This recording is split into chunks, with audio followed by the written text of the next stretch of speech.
I don't take a position for Mr. Trump or against Mr. Trump, nor do I offer him advice on how he should do his job. In fact, I encourage him to do the best that he can because we need him to.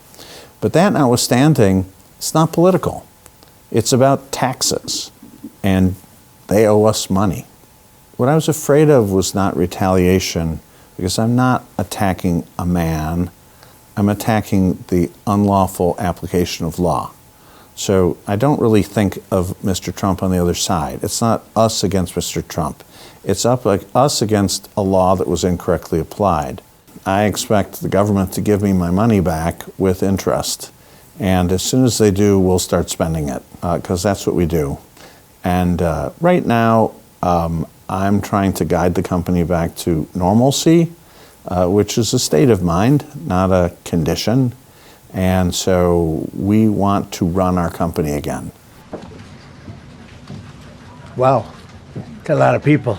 The Supreme Court's ruling on tariffs is deeply disappointing, and I'm ashamed of certain members of the court, absolutely ashamed, for not having the courage to do what's right for our country.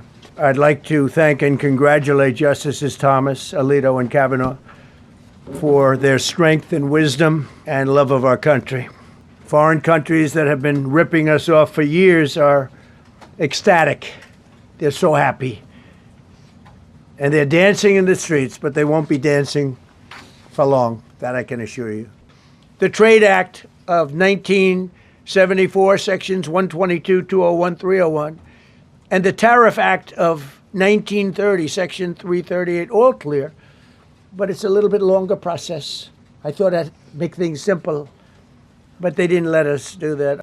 In actuality, while I am sure that they did not mean to do so, the Supreme Court's decision today made a president's ability to both regulate trade and impose tariffs more powerful and more crystal clear rather than less.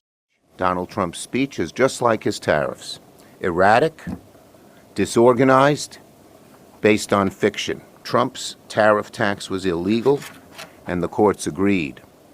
And let's call these tariffs for what they are: a tax on the American people. Congress has the ultimate authority to impose these tariffs. I am urging, for the sake of American families, pleading with my Republican colleagues to buck Donald Trump and not allow him to impose these tariffs on the American people.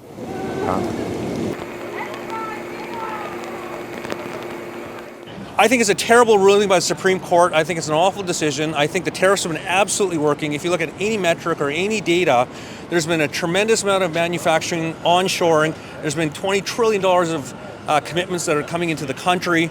I think it's going to be reversed in a certain fashion. I think there's a plan B and a plan C. I think the Treasury Secretary, Scott Bessent, among other folks, have different options available, and it's a to-be-determined situation. And I think there's really two big items in his agenda. One was Big Beautiful Bill, and the second was these tariffs. And they're kind of merged together to say the tariffs would help pay for the losses of revenue in the Big Beautiful Bill. And that was never true to begin with. But nonetheless, the loss of tariff revenue will require about $175 billion in tariff refunds.